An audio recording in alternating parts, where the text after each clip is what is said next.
Hi friends, എല്ലാവർക്കും ഇന്നത്തെ ടോപ്പിക്കിലേക്ക് സ്വാഗതം. എൻ്റെ പേര് സുധീഷ്. അപ്പോൾ ഇന്ന് നമ്മൾ നോക്കാൻ പോകുന്നത് എൻജിൻ ഓയിലിൻ്റെ ഡീറ്റെയിൽസ് ആണ്. നമ്മളെല്ലാവരും വാഹനങ്ങളിൽ ഉപയോഗിക്കുന്ന എൻജിൻ ഓയിൽ. അപ്പോൾ പലതരത്തിലുള്ള എൻജിൻ ഓയിൽ മാർക്കറ്റിൽ അവൈലബിൾ ആണ്. Synthetic oil, semi synthetic oil, mineral oil. അപ്പോൾ ഇങ്ങനെ പലതരത്തിലുള്ള ഓയിൽ, പല വിലയുടെ ഓയിൽ, ഒരേ ഓയിലിൻ്റെ ഗ്രേഡ് കാണിച്ചിട്ട് പല വിലയിൽ നമുക്ക് മാർക്കറ്റിൽ കിട്ടാറുണ്ട്.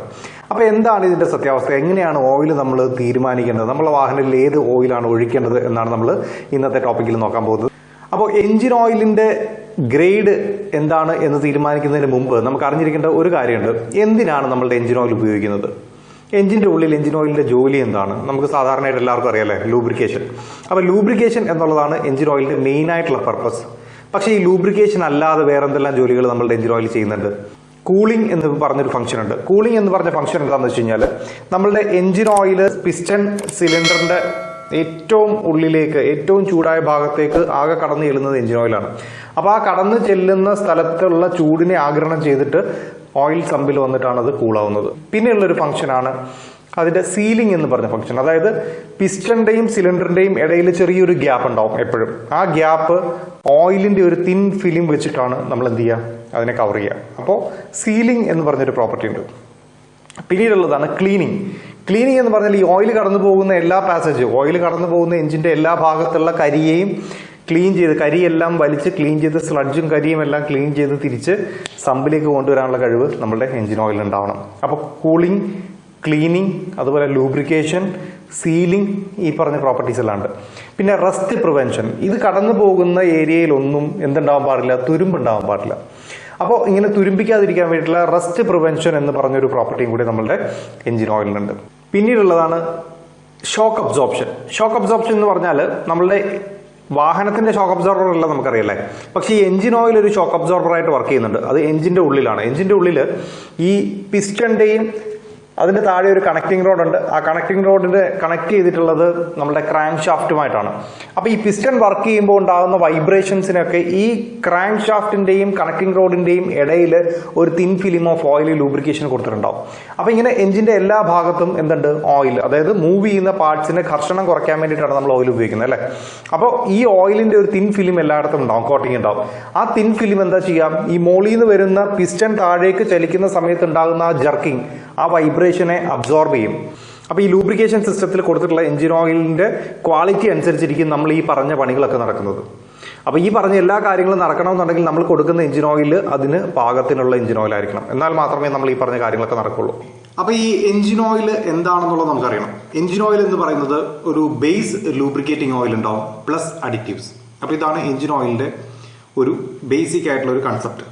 അപ്പോൾ നമ്മൾ നേരത്തെ പറഞ്ഞതുപോലെ തന്നെ ഈ ഒരു ബേസ് ലൂബ്രിക്കേറ്റിംഗ് ഓയിൽ എന്ന് പറഞ്ഞു കഴിഞ്ഞാൽ രണ്ട് രീതിയിലുള്ള ലൂബ്രിക്കേറ്റിംഗ് ഓയിൽസ് മാർക്കറ്റിൽ ഉണ്ടാകുന്നുണ്ട്. അത് ഒന്ന് മിനറൽ ഓയിലാണ്. മിനറൽ ഓയിൽ എന്ന് പറഞ്ഞു കഴിഞ്ഞാൽ നമ്മൾ ക്രൂഡ് ഓയിലിൽ നിന്ന് വേർതിരിച്ചെടുക്കുന്ന ഓയിൽ, അതാണ് മിനറൽ ഓയിൽ.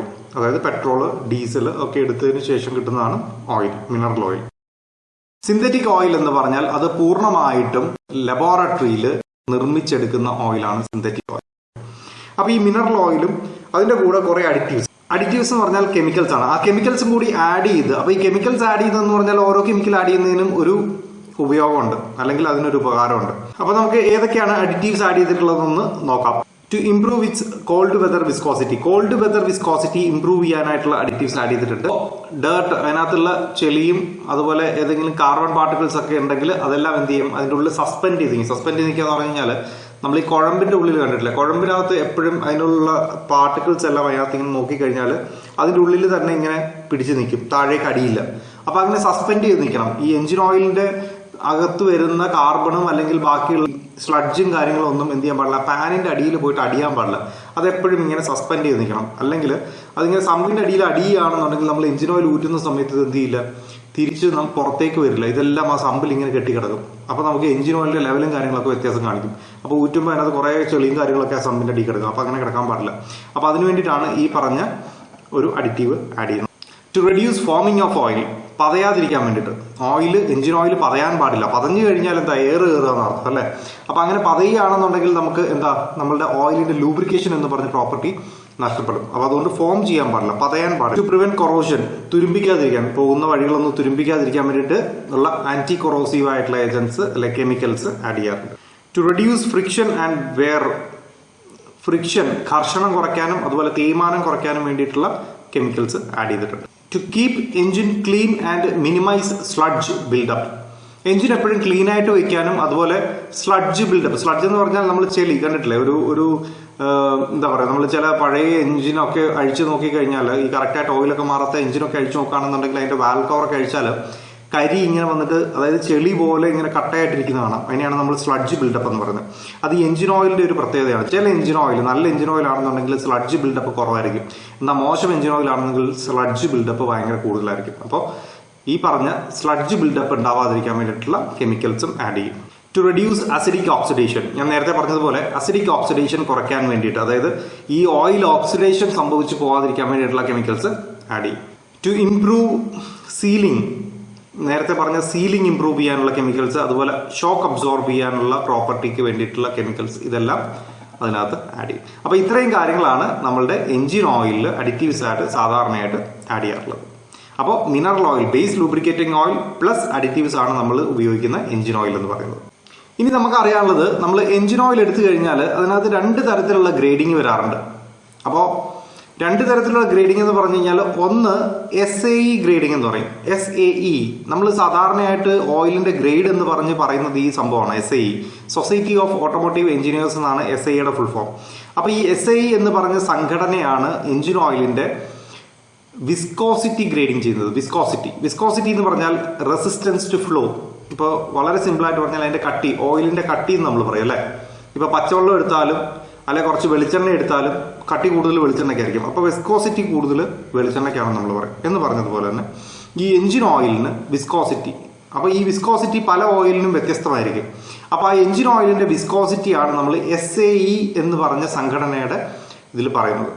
അപ്പൊ നമ്മൾ ഓയിലിന്റെ SAE വിസ്കോസിറ്റി ഗ്രേഡിങ്ങിനെ കുറിച്ച് പറയുമ്പോൾ ആദ്യമായിട്ടുള്ളത്, ഇപ്പോൾ ഒരു ഓയിൽ നമ്മൾ നേരത്തെ പറഞ്ഞതുപോലെ തന്നെ ഒരു വെളിച്ചെണ്ണ എടുത്തു കഴിഞ്ഞാൽ ആ വെളിച്ചെണ്ണ നമ്മൾ എന്ത് ചെയ്യാം, തണുത്ത കാലാവസ്ഥയിൽ നന്നായിട്ട് തണുത്തിരിക്കുന്ന സമയത്ത്, അതായത് നമ്മുടെ മഞ്ഞുകാലത്ത് വെളിച്ചെണ്ണ എങ്ങനെ ഇരിക്കും, കട്ടിയായിട്ടായിരിക്കും ഇരിക്കുക അല്ലെ. അപ്പൊ ഈ കട്ടിയായിട്ടിരിക്കുന്ന വെളിച്ചെണ്ണ നമ്മളൊരു സ്പൂണിൽ കോരിയിട്ട് നമ്മൾ ചീനച്ചട്ടിയിലോട്ട് ഇട്ട് തീ കൊടുത്തു. അങ്ങനെ തീ കൊടുത്തു കഴിയുമ്പോഴത്തേന് വെളിച്ചെണ്ണ പതിയെ ഉരുകും അല്ലെ. അങ്ങനെ പതിയെ വെളിച്ചെണ്ണ ഉരുകി കഴിയുമ്പോൾ എന്താവും, അത് നോർമൽ വെളിച്ചെണ്ണയുടെ കൺസിസ്റ്റൻസിയിലെത്തും. അത് കഴിഞ്ഞ് വീണ്ടും ഞാൻ ചൂടാക്കിയാലോ, അത് വീണ്ടും ചൂടായിട്ട് എന്ത് സംഭവിക്കും, പച്ചവെള്ളം പോലെ ആവും. അപ്പോൾ ചൂട് കൂടുന്നതും കുറയുന്നതും അനുസരിച്ചിട്ട് ആ വെളിച്ചെണ്ണയുടെ കട്ടിയിൽ വ്യത്യാസം വന്നു, വിസ്കോസിറ്റിയിൽ വ്യത്യാസം വന്നു. അതായത് ടെമ്പറേച്ചർ മാറുന്നതനുസരിച്ചിട്ട് വിസ്കോസിറ്റിക്ക് കാര്യമായ ചേഞ്ചസ് വരുന്ന ഓയിലിനെ നമ്മൾ മോണോഗ്രേഡ് ഓയിൽസ് എന്ന് പറയും. അപ്പൊ വിസ്കോസിറ്റി എന്ന് പറയുന്നത് എപ്പോഴും റിലേറ്റീവ് ടു ടെമ്പറേച്ചർ ആണ്. ടെമ്പറേച്ചറുമായിട്ട് എങ്ങനെയാണ് റിലേറ്റ് ചെയ്തിട്ടുള്ളത്, നേരെ ഓപ്പോസിറ്റ് ആണ്. അതായത് നമ്മളുടെ ചൂട് കൂടുന്നതനുസരിച്ചിട്ട് വിസ്കോസിറ്റി കുറഞ്ഞുകൊണ്ടിരിക്കും. 2 ഓയിലും SAE20 ഓയിലും SAE40 ഓയിലും ഒരേ ടെമ്പറേച്ചർ 25 ഡിഗ്രി സെൽഷ്യസ് ടെമ്പറേച്ചറിൽ നമ്മൾ നോക്കി അതിന്റെ കട്ടി നോക്കുകയാണെന്നുണ്ടെങ്കിൽ SAE40ക്ക് കട്ടി കൂടുതലും SAE20ക്ക് കട്ടി കുറവുമായിരിക്കും. അപ്പോൾ SAE20യെക്കാട്ടിൽ കട്ടി കൂടുതൽ SAE40 ആയിരിക്കും, SAE40യെക്കാട്ടിൽ കട്ടി കൂടുതൽ SAE50 ആയിരിക്കും, SAE50യെക്കാട്ടിൽ കട്ടി കൂടുതൽ SAE60. അപ്പൊ ഇങ്ങനെ മുകളിലോട്ട് പോകും തോറും വിസ്കോസിറ്റി ഗ്രേഡിംഗ് കൂടിക്കൂടി വരും തോറും ഓയിലിന്റെ കട്ടി കൂടിക്കൂടിയാണ് വരിക. നമ്മളിപ്പോ പറഞ്ഞതാണ് മോണോഗ്രേഡ് ഓയിൽ. അതിനൊറ്റ ഗ്രേഡേ ഉള്ളൂ. പക്ഷെ ആ ഓയിൽ നമുക്ക് എഞ്ചിനിൽ ഉപയോഗിക്കാൻ പറ്റുമോ? ഒരിക്കലും പറ്റില്ല. എഞ്ചിനിൽ നമ്മളിപ്പോ ഒരു മൂന്നാറിൽ നല്ല തണുപ്പുള്ള സമയത്തോ ഊട്ടിയിലോ ഇനി അതല്ലെങ്കിൽ ഹിമാലയത്തിലോ ഒക്കെ പോകുമ്പോൾ നമ്മൾ ഈ പറഞ്ഞ ഓയിൽ കൊണ്ടൊഴിക്കുകയാണ്. ഇപ്പൊ നമ്മൾ നേരത്തെ പറഞ്ഞ വെളിച്ചെണ്ണയുടെ കൂട്ടുള്ള ഓയിലാണ് ഈ പറഞ്ഞ SAE20 SAE40 എന്ന് പറഞ്ഞ മോണോഗ്രേഡ് ഓയിൽ. ഈ മോണോഗ്രേഡ് ഓയിൽ കൊണ്ട് നമ്മൾ വണ്ടിയിൽ ഒഴിച്ചു കഴിഞ്ഞാൽ നല്ല തണുപ്പാകുമ്പോൾ ഇതെന്താവും, തമ്പിനകത്ത് കിടന്ന് അല്ലെ പാനിൽ കിടന്നിട്ട് കട്ടിയായി കഴിഞ്ഞാൽ അതിപ്പോ നമ്മുടെ ഈ പറഞ്ഞ എണ്ണ പോലെ അല്ലെങ്കിൽ സോളിഡ് ആയിട്ട് ഇരിക്കും. അപ്പൊ ആ സമയത്ത് നമ്മൾ രാവിലെ ക്രാങ്ക് ചെയ്യുന്ന സമയത്ത് എഞ്ചിൻ സ്റ്റാർട്ട് ചെയ്യുമ്പോൾ ലൂബ്രിക്കേഷൻ ഉണ്ടാവുമോ? ഉണ്ടാവില്ല. അപ്പൊ എഞ്ചിൻ ഫെയിൽ ആവും അല്ലെ. അപ്പൊ നമ്മൾ എന്ത് ചെയ്യണം, രാവിലെ എഴുന്നേറ്റ് ഒരു ചൂട്ടും തെറ്റൊക്കെ എടുത്തിട്ട് സമ്പിന്റെ കീഴിലിട്ട് കത്തിക്കണം. കത്തിച്ച് നന്നായിട്ട് എഞ്ചിന്റെ ഓയിൽ ചൂടാക്കിയതിന് ശേഷം വേണം എന്ത് ചെയ്യാൻ, വണ്ടി സ്റ്റാർട്ട് ചെയ്യാൻ, അല്ലെങ്കിൽ വണ്ടി കംപ്ലൈന്റ് ആവും.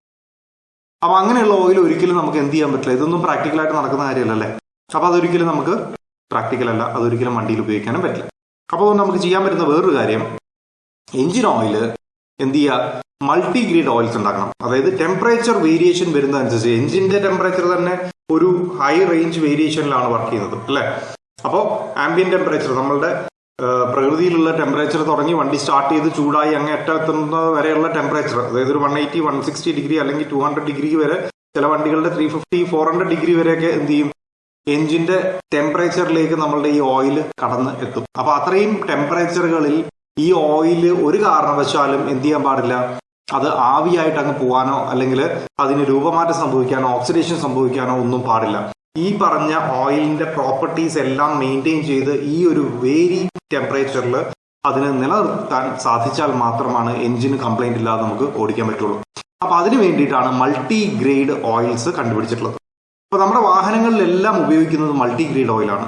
അപ്പൊ ഈ മൾട്ടി ഗ്രേഡ് ഓയിലാണ് നമ്മൾ നേരത്തെ പറഞ്ഞു 20W40, 15W40, 5W30, 0W20, 0W40 എന്ന് പറയുന്ന ഒക്കെ ഗ്രേഡ് എന്ന് പറഞ്ഞ് നമ്മൾ പറയുന്നത് വിസ്കോസിറ്റി ഗ്രേഡിംഗ് ആണ്.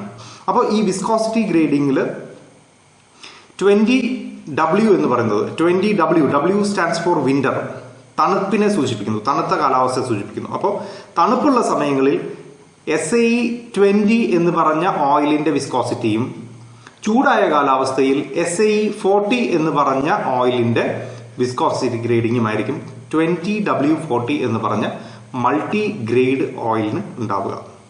20 എന്ന് പറയുന്നത് ടെമ്പറേച്ചർ അല്ല, 40 എന്ന് പറയുന്നതും ടെമ്പറേച്ചർ അല്ല, അത് ഒരു വിസ്കോസിറ്റി ഇൻഡെക്സ് മാത്രമാണ്. വിസ്കോസിറ്റി ഇൻഡെക്സ് എന്ന് പറഞ്ഞാൽ നമ്മുടെ സീരിയൽ നമ്പർ ഇടുന്നത് പോലെ 1 2 3 4 നമ്മൾ സീരിയൽ നമ്പർ ഇട്ടില്ലേ എന്ന് പറയുന്നത് പോലെ ഒരു നമ്പർ മാത്രമാണ്. അപ്പോൾ ഇതാണ് SAEയുടെ വിസ്കോസിറ്റി ഗ്രേഡിംഗ്.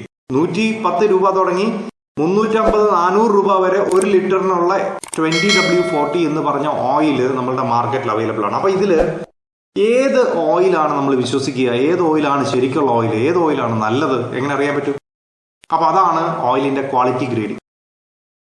ഓയിലിന്റെ ക്വാളിറ്റി ഗ്രേഡിംഗ് ചെയ്യുന്നത് API എന്ന് പറഞ്ഞ ഒരു അസോസിയേഷൻ ആണ്. API, American Petroleum Institute. Engine ഓയിലിന്റെ ഗ്രേഡിംഗ്, അതായത് ക്വാളിറ്റി ഗ്രേഡിംഗ് തീരുമാനിക്കുന്ന വേറൊരു സംഘടനയുണ്ട്.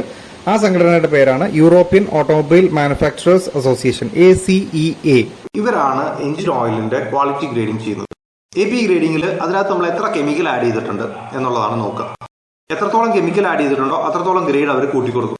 അപ്പൊ ഇതിനകത്ത് ഫസ്റ്റ് വരുന്നത് 2 തരത്തിലുള്ള ബേസിക് ആയിട്ട് അവർ 2 റേറ്റിംഗ് ആണ് കൊടുത്തിട്ടുള്ളത്, S rating and C rating. Spark ignition എഞ്ചിൻസിന് ഉപയോഗിക്കുന്ന എഞ്ചിൻ ഓയിലിന് S റേറ്റിംഗ് കൊടുത്തിട്ടുണ്ട്. കംപ്രഷൻ ഇഗ്നീഷൻ എഞ്ചിൻ ഓയിൽസിന് C റേറ്റിംഗ് കൊടുത്തിട്ടുണ്ട്. അപ്പൊ സ്പാർക്ക് ഇഗ്നീഷൻ എന്ന് പറയുന്നത് നമ്മുടെ സാധാരണ നമ്മൾ ഉപയോഗിക്കുന്ന ഗ്യാസോലിൻ എഞ്ചിൻസ് അല്ലെങ്കിൽ പെട്രോൾ എഞ്ചിൻസ് അല്ലെ, പെട്രോൾ എഞ്ചിൻസ്, അതുപോലെ ഗ്യാസിൽ ഓടുന്ന വണ്ടികൾ, ഇതൊക്കെ നമ്മൾ സ്പാർക്ക് ഇഗ്നീഷൻ ആണ്. സ്പാർക്ക് പ്ലഗ് യൂസ് ചെയ്തിട്ടാണ് എഞ്ചിൻ എന്ത് ചെയ്യുന്നത്, വർക്ക് ചെയ്യുന്നത്, അതായത് കൊടുക്കുന്ന ഫ്യൂവലിനെ കത്തിക്കുന്നത്. അതിന് നമ്മൾ സ്പാർക്ക് ഇഗ്നീഷൻ എഞ്ചിൻസ് എന്ന് പറയും, SI എഞ്ചിൻസ്. ഇനി CI engines, compression ignition engines എന്ന് പറയുന്നത് ഡീസൽ ഫ്യൂവൽ യൂസ് ചെയ്തിട്ട് വർക്ക് ചെയ്യുന്ന എഞ്ചിൻസ് ആണ് compression ignition engines, CI engines. അപ്പൊ S rating for spark ignition and C rating for compression ignition engines. ഇനി ഇതിനകത്ത് അപ്പൊ നമുക്ക് 2 റേറ്റിംഗ് മനസ്സിലായി. ഇനി പെട്രോൾ വണ്ടികളിൽ ഉപയോഗിക്കുന്ന ഓയിലിന് തന്നെ പല ഗ്രേഡ് ഉണ്ട്. ഇതെങ്ങനെയാ മനസ്സിലാവുക? അതിനകത്ത് അവർ കൊടുത്തിട്ടുള്ളത് ആൽഫബറ്റ് ആണ്. അപ്പൊ ആൽഫബറ്റ് എന്ന് പറഞ്ഞാൽ ABCDEFGHI ഇങ്ങനെ മുകളിലേക്ക് പോകും. അപ്പൊ SA എന്ന് പറഞ്ഞാൽ, S എന്ന് പറഞ്ഞാൽ സ്പാർക്ക് ഇഗ്നീഷൻ, പെട്രോൾ വണ്ടിക്കുള്ളതാണ്. A എന്ന് പറയുന്നത് ബേസ് ലൂബ്രിക്കേറ്റിംഗ് ഓയിൽ പ്ലസ് ചിലപ്പോൾ അതിനകത്ത് വളരെ കുറച്ച് അഡിറ്റീവ്സ് അല്ലെങ്കിൽ അഡിറ്റീവ്സ് ഒന്നും ഉണ്ടാവില്ല, ഏറ്റവും കുറഞ്ഞ ഓയിലാണ് SA. SB എന്ന് പറഞ്ഞാൽ കുറച്ചും കൂടി കൂടിയ ഓയിലാണ്, എന്ന് പറഞ്ഞാൽ അതിനകത്ത് കുറച്ചും കൂടി അഡിറ്റീവ്സ്, കെമിക്കൽസ് ആഡ് ചെയ്തിട്ടുണ്ടാവും. SC എന്ന് പറഞ്ഞാൽ കുറച്ചും കൂടി കൂടുതൽ കെമിക്കൽസ് ആഡ് ചെയ്തിട്ടുണ്ടാവും. SD എന്ന് പറഞ്ഞാൽ കുറച്ചും കൂടെ കൂടുതൽ കെമിക്കൽസ് ആഡ് ചെയ്തിട്ടുണ്ടാവും. ഇങ്ങനെ മുകളിലോട്ട് പോകുന്തോറും ആ ഓയിലിന്റെ ക്വാളിറ്റി കൂടിയാണ് വരിക. അതുപോലെ തന്നെ കംപ്രഷൻ ഇഗ്നിഷൻ എഞ്ചിൻസിൽ CA, CB, CC, CD, CE, CF, CI ഇങ്ങനെ മുകളിലേക്ക് പോകും. അപ്പോൾ നമ്മൾ ശ്രദ്ധിക്കാനുള്ളത്, നമ്മൾ വാങ്ങാൻ പോകുന്ന ഓയിലിന്റെ ഗ്രേഡ് ഈ പറഞ്ഞ വിസ്കോസിറ്റി ഗ്രേഡ് മാത്രമല്ല, അതിന്റെ ക്വാളിറ്റി ഗ്രേഡിംഗ്, API ഗ്രേഡിംഗും ഏതാണ് എന്നുള്ളത് നമ്മൾ നോക്കാം. അപ്പൊ ഇത് രണ്ടും നോക്കിയാലാണ് നമുക്കത് കൃത്യമായിട്ട് മനസ്സിലാവുക. ഇനി വേറൊരു ഗ്രേഡിംഗ് ഉണ്ട്, ACEA, ഏഷ്യ, ACEA, അത് യൂറോപ്യൻ സ്റ്റാൻഡേർഡ്സ് ആണ്. അതിനകത്ത് വരുന്നത് A, B എന്നുള്ള 2 കാറ്റഗറിയാണ് കൊടുത്തിട്ടുള്ളത്. A എന്ന് പറഞ്ഞാൽ petrol vehicles and B for diesel vehicles. അതിനകത്ത് ഗ്രേഡിംഗ് വരുന്നത് A1, B1, അതുപോലെ A2, B2, A3, B3, A4, B4, A5, B5 ഇങ്ങനെയാണ് വരിക. അപ്പോൾ 1 2 3 4 5 ഇങ്ങനെ മുകളിലോട്ട് പോകുന്തോറും ഓയിലിന്റെ ഗ്രേഡ് കൂടിയാണ് വരുന്നത്. A1, B1 എന്ന് പറയുന്നത് ഏറ്റവും കുറഞ്ഞ ഓയിലാണ്. A5B5 എന്ന് പറയുന്നത് ഏറ്റവും കൂടിയ ഓയിലാണ്. അപ്പൊ ഇങ്ങനെയാണ് നമുക്ക് ഓയിലിന്റെ ഗ്രേഡ് മനസ്സിലാക്കുക.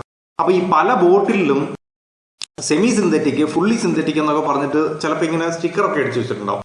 സത്യത്തിൽ നമ്മൾ നോക്കേണ്ടത് ഇതാണ്, നമ്മൾ ഉപയോഗിക്കുന്ന വണ്ടിയിൽ ഏത് ഓയിൽ ഉപയോഗിക്കണം എന്നുള്ളത് ആദ്യം നമ്മൾ തീരുമാനിക്കുന്നത് എങ്ങനെയാണ്? നമ്മളുടെ ഓണേഴ്സ് മാനുവൽ തുറന്നു നോക്കിയാൽ അതിനകത്ത് കൊടുത്തിട്ടുണ്ട് നമ്മളുടെ വാഹനത്തിൽ ഉപയോഗിക്കേണ്ട ഓയിൽ ഏതാണെന്നുള്ളത് വ്യക്തമായിട്ട് എഴുതി വെച്ചിട്ടുണ്ട്. ആ ഓയിലിന്റെ ഗ്രേഡ് എടുക്കുക. ഇപ്പൊ 20W40 അല്ലെങ്കിൽ 5W30, 5W40 ഏതാണോ ഓയിൽ, ആ ഓയിൽ നോക്കിയിട്ട് അത് ഓയിൽ നമ്മൾ തീരുമാനിച്ചു. സെക്കൻഡ്, ഈ ഓയിലിൽ ഏത് ഗ്രേഡ്, ക്വാളിറ്റി ഗ്രേഡിംഗ് ആണ് വേണ്ടതെന്നും നമ്മളുടെ ഓണേഴ്സ് മാനുവലിൽ കൊടുത്തിട്ടുണ്ടാവും. API റേറ്റിംഗ് ഏത് വേണം. അപ്പൊ അതും നമ്മൾ ഈ പറഞ്ഞ് വാങ്ങാൻ പോകുന്ന ഓയിലിന്റെ ബോട്ടിലിൽ അല്ലെങ്കിൽ നമ്മൾ പോകുന്ന ഷോപ്പിൽ, വർക്ക്ഷോപ്പിൽ അവരോട് ചോദിക്കുക ഏതാണ് API റേറ്റിംഗ്. അപ്പൊ API റേറ്റിംഗും ഈ പറഞ്ഞ ബോട്ടിലിൽ അടയാളപ്പെടുത്തിയിട്ടുണ്ടാവും. ഈ നേരത്തെ പറഞ്ഞ പോലെ SN, SF അല്ലെങ്കിൽ CI, CF എന്നൊക്കെ പറഞ്ഞിട്ട് കൊടുത്തിട്ടുണ്ടാവും. അപ്പോൾ ഇത് കാണുമ്പോൾ നമുക്ക് മനസ്സിലാവും നമ്മളുടെ എഞ്ചിൻ ഓയിൽ ക്വാളിറ്റി ഉള്ളതാണോ അതോ മോശമാണോ എന്നുള്ളത്, നമ്മൾ കൊടുക്കുന്ന കാശിനുള്ള മൂല്യമുണ്ടോ എന്നുള്ളത് നമുക്ക് മനസ്സിലാവും.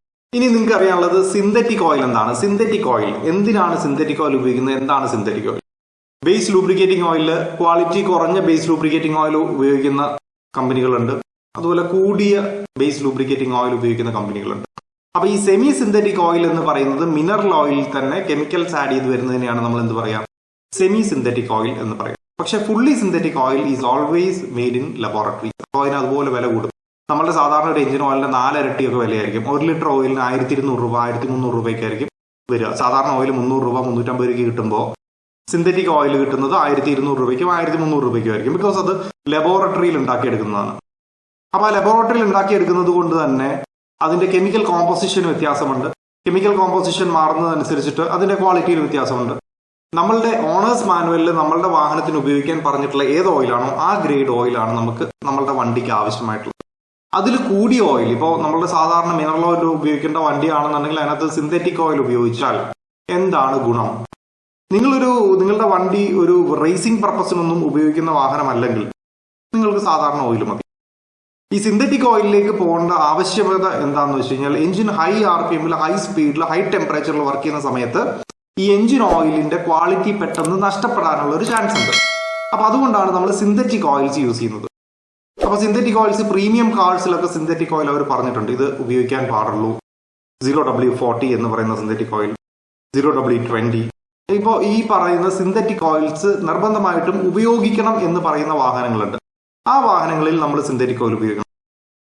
പിന്നെ നിങ്ങൾ ഒരു കാര്യം പ്രത്യേകം ശ്രദ്ധിക്കുക, ഡീസൽ വാഹനം ഉപയോഗിക്കുന്ന ഒരാളാണെങ്കിൽ ഒരു കാരണവശാലും സിന്തറ്റിക് ഓയിൽ ഒഴിച്ചിട്ട് 20,000-ൽ ഓയിൽ മാറിയാൽ മതിയല്ലോ എന്ന് വിചാരിച്ചിരിക്കരുത്. ബിക്കോസ് ഡീസൽ വാഹനങ്ങൾക്ക് എപ്പോഴും അതിനകത്ത് ഓയിൽ കൺസംഷൻ ഉണ്ടാവും. ഇപ്പൊ സാധാരണയായിട്ട് പറയുകയാണെന്നുണ്ടെങ്കിൽ 1000 കിലോമീറ്റർ ഓടുമ്പോൾ 100 ml തുടങ്ങി 150 ml വരെ ഓയിൽ ബേൺ ചെയ്ത് പോകാനുള്ള ടെൻഡൻസി ഉണ്ട്. അത് എന്താ കാരണം എന്ന് വെച്ച് കഴിഞ്ഞാൽ എഞ്ചിന് കംപ്രഷൻ കൂടുതലാണ്, എഞ്ചിന്റെ ടെമ്പറേച്ചർ കൂടുതലാണ്. അതുകൊണ്ട് എഞ്ചിൻ ഓയിൽ വേപ്പറായിട്ട് പോകാനുള്ള ചാൻസ് ഉണ്ട്. 100 മുതൽ 150 വരെ സ്റ്റാൻഡേർഡ് ആയിട്ട് ഓയിൽ കത്തും. അപ്പോൾ 10,000 കിലോമീറ്റർ ഓടുമ്പോൾ 1 ലിറ്റർ തുടങ്ങി 1.5 ലിറ്റർ വരെ ഓയിൽ നിങ്ങൾക്ക് കുറയാൻ ചാൻസ് ഉണ്ട് എഞ്ചിനകത്ത്.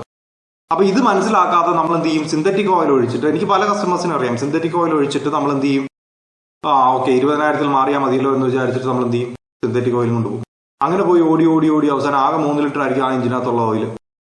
15,000 കിലോമീറ്റർ കഴിയുമ്പോഴത്തേന് എഞ്ചിനകത്ത് 1 ലിറ്റർ ഓയിൽ താഴെ ഉണ്ടാവുള്ളൂ. എഞ്ചിൻ എന്ത് ചെയ്യും? സീസ് ആവും. ഓയിൽ ഇല്ലാതെ, ലൂബ്രിക്കേഷൻ ഇല്ലാതെ പിസ്റ്റൺ പിടിക്കും.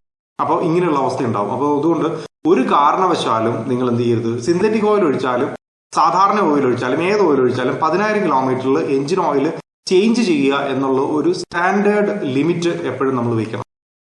ക്ലിയർ? വാഹനം നമ്മളുടെയാണ്, അതുകൊണ്ട് നമ്മളത് ശ്രദ്ധിക്കുക. എപ്പോഴും എഞ്ചിൻ ഓയിൽ നോക്കാം.